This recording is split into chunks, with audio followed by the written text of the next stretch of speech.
Welcome to the Books of Skyrim.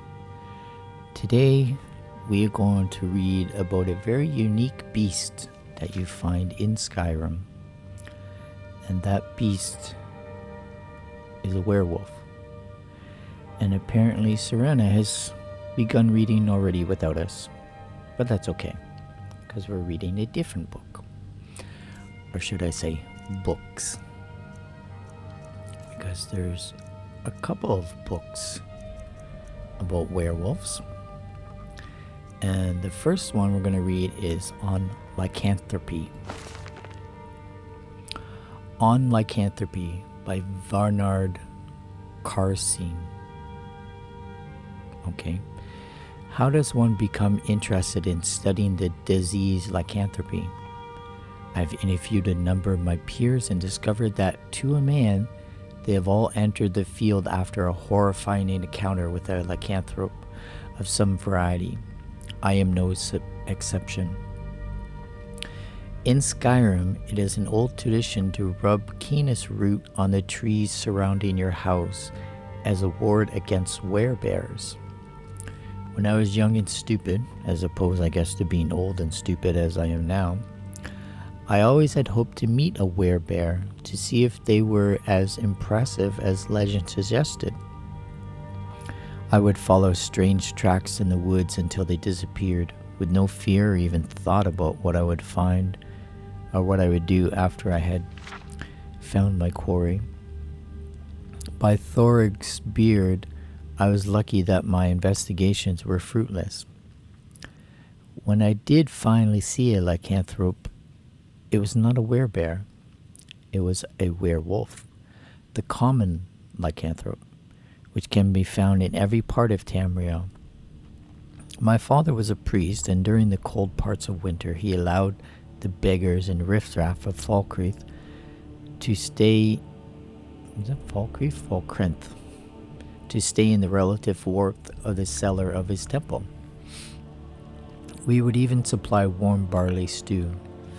My sisters and brothers and I actually enjoyed this bit of philanthropy, for in the cellars during the winter it seemed there was a constant party. There was always travelers with interesting stories and eccentricities, and the atmosphere in the cellars was always light and friendly until that night. By an established tradition, the beggars who were sick or wanted rest more than food and companionship would go to the cots at the farthest, darkest end of the cellar, when they can be assured at least relatively quiet. When we were enjoying a song and my sister Getheza was dancing to the amusement of all, the song ended, but a chorus continued from the darkness at the far end of the cellar. As drunk and incomprehensible as most of the carolers were, it took a minute for us to realize that the sound we were hearing was not singing, but screaming. No one was too concerned for some of the older No one was too concerned, for some of the older tramps often suffered from vivid nightmares. Nevertheless, one of Father's priests went to silence the screamer, and the moment he disappeared into the murk, we heard another sound, the snarl of a wolf. And then we heard the priest screaming as the original scream died off. "Werewolf!" cried the old bard who had been leading the song. The cellar exploded into chaos. I was pushed out the cellar door into the snow with the first wave of panic, but I could see that some of the more brave, or more drunk, hobos were rushing into the darkness to do battle with the lycanthrope. They were all, of course, almost instantly killed. My father, upon hearing of his unwelcome visitors, sealed off the cellar after the last survivor of the carnage had left, a seasoned battle mage from the Altmer Mages Guild, who owed father a favor, went into the cellar and slew the beast. "Not too tough," he said as he emerged, carrying the carcass with him. Winter must have been tough on him, too. Despite his bold words, the blood on his face and chest did not come from his foe. Werewolves do not revert to their human forms upon death, despite what legends will tell you. I had the opportunity to look at the monster's steaming body out in the snow before it was carried away to be burned. The teeth, clotted with the flesh of the beggars, were horrifying, but the claws shocked me even more. I have since seen live lycanthropes battle golems, atronachs, and other beings not harmed by mundane weapons, and concluded that they act as naturally enchanted weapons. Because the werewolf is the most ubiquitous of lycanthropes, the term lycanthropy has been used since ancient days to describe the disease that transforms men into half-beasts. Although lycanthrope only strictly should refer to men who change into werewolves. But that is semantics. There are certainly differences between the 7 documented forms of lycanthropy in Tamriel, but more similarities. 7? What are the other 5? In Black Marsh in southern Morwen, were-crocodiles stalk the swamps. Black Marsh also shares the Imperial Province and the wetter parts of elsewhere, the vile presence of were-lions. Valenwood's were-vultures are not found in any other province. The were-boar has found both the climates of High Rock and Hammerfell amenable. As I mentioned before, the were-bear is the most common lycanthrope in Skyrim, and is also found in northern parts of High Rock, the Imperial Province, and Morrowind. The werewolf can be found in every province.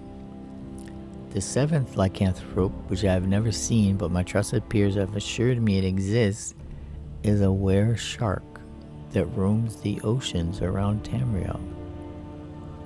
I have spent my life categorizing and observing lycanthropes, but I sometimes feel that I am still a child trapped in a cellar in my attempts to understand them. I know, for example, that lycanthropy can be cured shortly after infection, but after that time the victim is doomed. No one of my acquaintance has cured themselves after undergoing the first transformation. On the other hand, I have a colleague investigating a coven of witches in the Glen Point foothills of High Rock who are rumored to have a cure. I remain dubious. Perhaps it is because they are doomed that makes lycanthropes so aggressive. I have removed the contents of a werewolf's stomach and found more remnants of roots and berries and animal flesh. My conclusion is that they do not need to attack and devour humans to survive. Yet for some reason they do. Does lycanthropy drive them mad? Or does lycanthropes feel the need to spread the disease as a form of procreation? I do not know. I am certain that any of us who are not lycanthropes ourselves will ever know. And then, of course, it's too late. Ooh, it's too late. Interesting. 7 different types of lycanthropy. Well, let's read some lycanthropic legends of Skyrim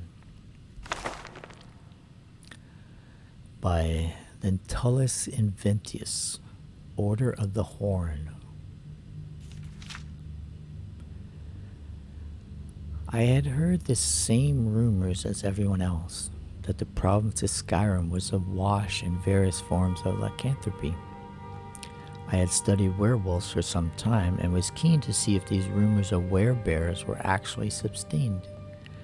I elected to pursue these studies in the warmer summer months in deference to my fragile constitution.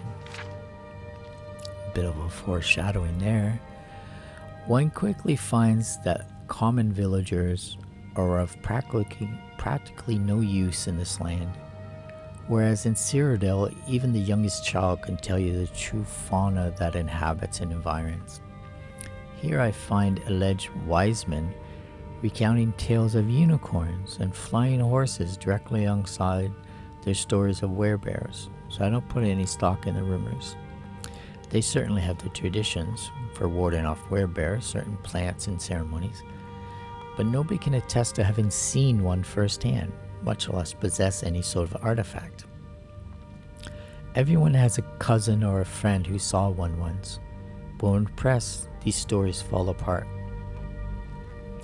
I do not wish to completely discount these stories, but I also must conclude that may have spun out of some wild retelling of a particularly vicious but mundane bear. Legends can take a life of their own, particularly when there are grains of truth, as here we have the very real threat of werewolves. I worry that by spreading stories of potentially false, or at least rare, beasts, people may begin to discount the threat that real beasts possess. But if Skyrim's people choose to lead a backwards life, shrieking at shadows and clouds, I will not stop them. The werewolves of this land are a curious sort, at least the legends of them. Give the Nord flair for bravado, I had expected to see werewolf pelts lining the walls in the cities, werewolf heads on pikes, that sort of gaudy show. Instead, few people in civilized society ever mention them, and my questions were usually met with nervous stares. Thinking that perhaps the common folk were simply more cowardly than I had been led to believe by my Nordic acquaintances in Cyrodiil, I sought out those known for actual bravery, the supposedly fearless warrior band of Whiterun, the Companions. Lost all color when I broached this subject and asked me to leave. I had thought better of them and was disappointed at how quickly brave men and women can be intimidated by stories. Pressing into the wilderness away from any sort of settlement, I would often find hunters willing to recount stories of their kills. It was finally through one of them, a certain Karsten Hammerback, that I heard my first and unfortunately only verifiable story of werewolves in the province, accompanied by pelts and claws to prove the killing. Just as I was thrilling to find some actual evidence of the local beasts, he got a wild conspiratory look in his eyes and began spinning tales of some band of werewolf hunters and their exploits in hunting down the creatures. I left him to mop his drool and continue my journeys. In the end, I regretted that my trip to Skyrim did not prove more productive. If it is indeed true that their breeds of lycanthropy are distinct from and more powerful than our local ones, they could prove to be powerful allies in our conflict against the influx of werevultures in Valenwood. If they have grown as great and terrible as my friend Galen asserts, they could soon threaten the interior of Tamriel. When the summer next crests, I plan to travel there for a better accounting of the winged cretins, so that I may take more fitting report to the council. Werevultures. That's interesting. Well, maybe we'll see one. Physicalities of the werewolf. Experimentation in the Physicalities of the Werewolf by Riemann Krex. Far too many books such as this one begin with some sort of justification. Some reason for study is concocted in the hopes that the writer's obsession will be seen in a more noble light. I make no such pretensions. No werewolf killed my family. None ever threatened me mercilessly, nor even an acquaintance of mine. My obsession is born out of simple curiosity with a strong dose of hatred for the unnatural. Is it possible to hate something without having been done harm by it? I am no philosopher, and thus here ends my introduction on with my studies. I have endeavored over the course of several decades to perform a complete study of the physical nature of creatures we call werewolves. I overlook entirely the origins of this plague, whether it is acquired voluntarily or inflicted, and how one might be cured. Such matters are filled with too much guesswork and rambling second-hand inanities from farmhands. Subject A, captured in Morrowind while in beast form.